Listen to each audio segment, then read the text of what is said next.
Hey everyone, hope all of you are doing very good. I am Aryan Bansal and currently I am pursuing economics honors from Shriram College of Commerce. And today in this video, I'll discuss with you how I prepared for CVT myself after my boards. And this will give you a fair idea how you can also prepare for CVT now. I got 100 percentile in BSc and English, and I also got 99.8 percentile in maths and economics. Fine. So I have a fair idea how you can basically prepare for your CVT exam, and I'll share all my tips with you. Fine. So now let us first begin with BST. We'll proceed subject by subject. Fine. So for CVT, you know, आपने अभी अपने board के लिए जो BSc का syllabus है वो अच्छे से एक बारी होपफुली कवर कर लिया होगा।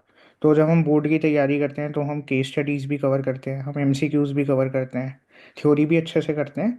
सो अगर आप कोई भी सीवीटी का पीवाईक्यू उठाकर देखोगे ना, व्हाट यू विल सी कि मेजरली जो बीएससी के पेपर के क्वेश्चन है उनमें आपको इशू नहीं आएगा, क्योंकि बीएससी का ऐसा कोई बहुत ज़्यादा डिफ़िकल्ट पेपर नहीं होगा। बीएससी जो आपने ट्वेल्थ में पढ़ी हुई है, सिलेबस भी वही है। बस ये है कि ट्वेल्थ में एमसीक्यूज थोड़े कम होते हैं एंड बाकी थ्योरी होती है। Now everything will be in the form of MCQs. तो अगर आपके कॉन्सेप्ट्स ट्वेल्थ में आपने अच्छे से करे हैं, आपने केस स्टडीज़ करी हैं, जो चैप्टर्स आपने अच्छे से रीड करे हैं, जो जैसे स्टाफिंग है, प्लानिंग है, उनके स्टेजेस होते हैं, ये सारी चीज़ें आपने अच्छे से करी हैं, तो आपको बीएससी के पेपर में इतना नहीं आएगा। ट्रस्ट में, आप अगर अपने अच्छे से प्रिपेयर करा है, आप अभी कोई भी एक सीयूईटी का पीवाईक्यू उठाकर देखना, you will not face many issues. अगर आपको 50 में से 40 एमसीक्यूज करने हैं तो आप देखना, आप कर पाओगे क्वेश्चन ना, you will not face issues. Fine.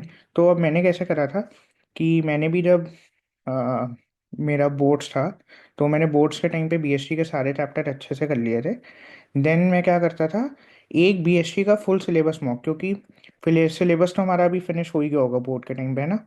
अगर आपका कोई चैप्टर वीक है, आपने नहीं करा हो, वो एक बारी आप अभी कर लेना, बचा हुआ चैप्टर। ठीक है। तो मैं एक फुल सिलेबस मॉक डेली कर लेता था।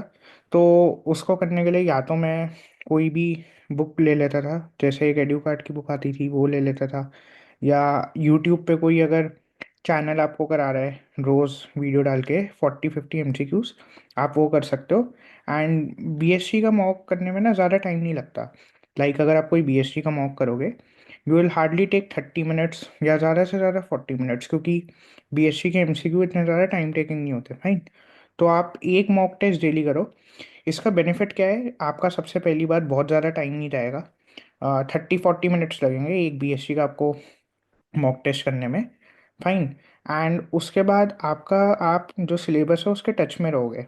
यू नो आप अगर 40 टू 40 मिनट्स टू 1 आवर एक सब्जेक्ट को डेली दे रहे हो और उसके टच में हो, then it is good. Fine. And मैं क्या करता था, मैं हर 3-4 डेज में कोई एक चैप्टर भी रिवाइज कर लेता था। ऐसा नहीं है कि चैप्टर्स नहीं रिवाइज करता था। तो हर 3-4 दिन में अगर मेरे को लगता था तो मैं कोई चैप्टर ले लेता था और उसको रिवाइज कर लेता था। और बोर्ड्स के टाइम पे हम इतना ज़्यादा पढ़ लेते हैं बीएससी, कि अगर हम कोई चैप्टर रिवाइज करते हैं तो उसके अंदर ज़्यादा टाइम नहीं लगता, मतलब 2 आवर्स या 1.5 आवर्स में चैप्टर्स हमारे रिवाइज हो जाते हैं। ठीक है। देन आप कोशिश करो कि थोड़ा केस बेस्ड एमसीक्यूज हैं जो उनकी तैयारी करो, जो कॉन्सेप्ट्स है अपने उनको अच्छा करो।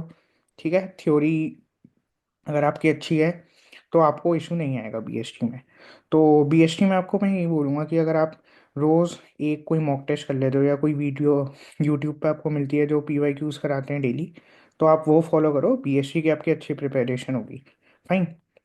और you can also start with PYQs in BST directly, इतनी कोई इशू नहीं होगा। उससे प्रैक्टिस भी होगी एंड आप सिलेबस के टच में भी रहोगे। Fine. Now maths. Fine.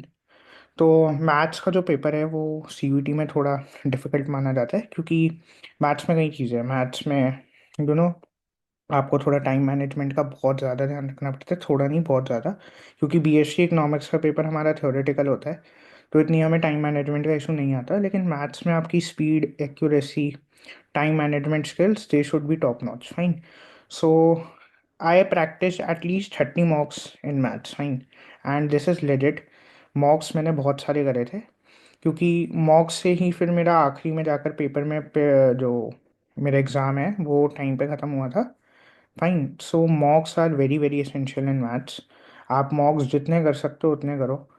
And अगर अभी आपका सिलेबस में कुछ बच भी रहा है हल्का फुल्का, तब भी आप हो सके तो अभी से ही मॉक स्टार्ट कर दो, जितना आप कर पाओ उतना करो।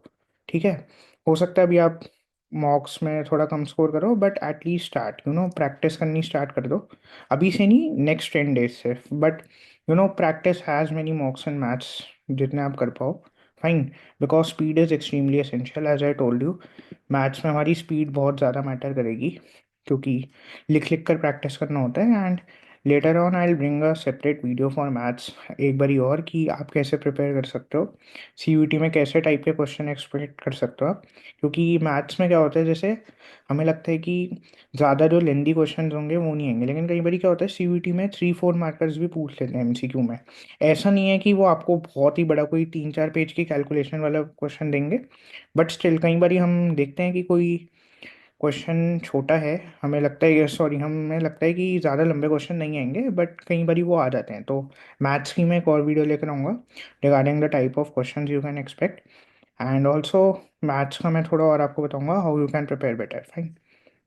Then for maths I prepared my M C Qs from N C E R. T ये मैं आपको बताता हूँ, एन सी आर टी के आप देखोगे ना, हर चैप्टर में एम सी क्यू दे रखे होते हैं। तो कई बार क्या होता है, सी यू टी के पेपर में एक दो एम सी क्यूज तो directly N C E R T copy paste आ जाते हैं। मेरे भी जो वो था, पी सी यू टी में क्वेश्चन पेपर, मेरे को याद है उसके अंदर 2-3 क्वेश्चंस तो एन सी आर टी से बिल्कुल कॉपी पेस्ट करके आए हुए थे। फाइन। तो आप एम सी क्यूज करो एन सी आर टी से, एग्जाम्पलर के एमसीक्यूज करो, बोर्ड के जो पीवाईक्यू है उनके एमसीक्यूज करो। फाइन। एंड एनसीईआरटी से मैं बोलूँगा कि पीवाईक्यूज में एक बारी देखो आप, सीयूईटी के कैसे टाइप के क्वेश्चन है। एमसीक्यूज नहीं, सिर्फ एनसीईआरटी के जो नॉर्मल थोड़े क्वेश्चन अच्छे ठीक ठाक हैं, आप उनकी भी प्रैक्टिस करते रहना। Fine. So that is also important.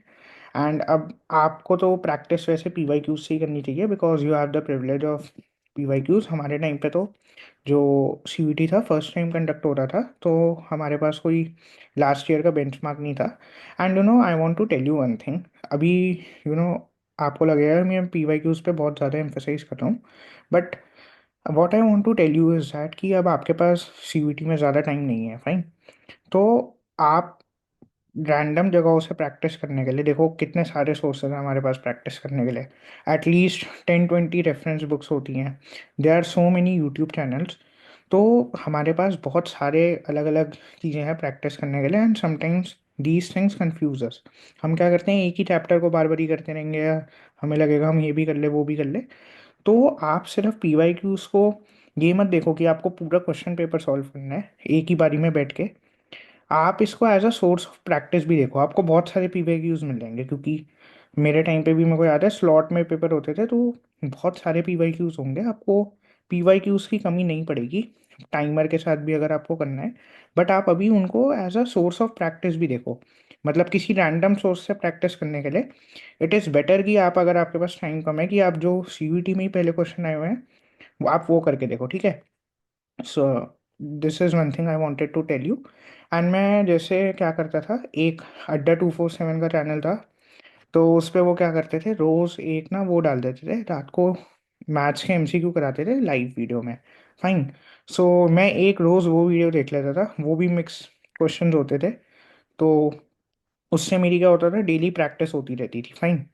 So this is also one thing that I followed, कि मैं एक रोज़ लाइव देख लेता था। अब आपको अड्डा से लाइव देखना है, या फिर किसी भी चैनल से जो रोज़ मैथ्स के एमसीक्यू करा रहे हो, आप एक चैनल को फॉलो कर सकते हो। तो क्या होता है, वीडियो में ही वो आंसर भी बताएंगे और आपकी प्रैक्टिस भी होती रहेगी। ठीक है। एंड मैथ्स का आप जब भी मॉक करो, do it with timer. Fine. So this was about maths. And then let us come to economics. तो इकोनॉमिक्स में मेरे टाइम पे, आपका मैंने सुना है कि इंडियन इको पूरी हट चुकी है, पर हमारे में ऐसा नहीं था।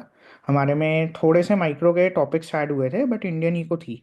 फाइन। तो मैंने क्या करा था, जो माइक्रो के नए टॉपिक्स ऐड हुए थे, हमारे में डिमांड हुआ था एंड इलास्टिसिटी हुआ था। तो थोड़े बहुत टॉपिक्स थे, पहले मैंने वो जो टॉपिक्स थे वो कवर कर लिए थे। ठीक है।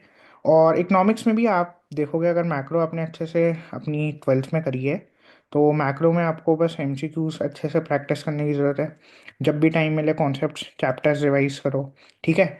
मैं एक फुल सिलेबस मॉक भी कर ले रहा था हर दूसरे दिन इकोनॉमिक्स में भी, क्योंकि मेरा सिलेबस 12th में हो गया था। अभी आपके लिए हो सकता है अगर माइक्रो नहीं है तो आप अभी इकोनॉमिक्स के फुल सिलेबस मॉक स्टार्ट ना कर पाओ, and it's completely fine. Micro हमारे पास काफ़ी एक अच्छा खासा पोर्शन होगा जो हमें नया कवर करना है। तो यू नो इकोनॉमिक्स के mocks you can start once your micro economics is done, fine. तो वही इकोनॉमिक्स में मैं मॉक्स करता था।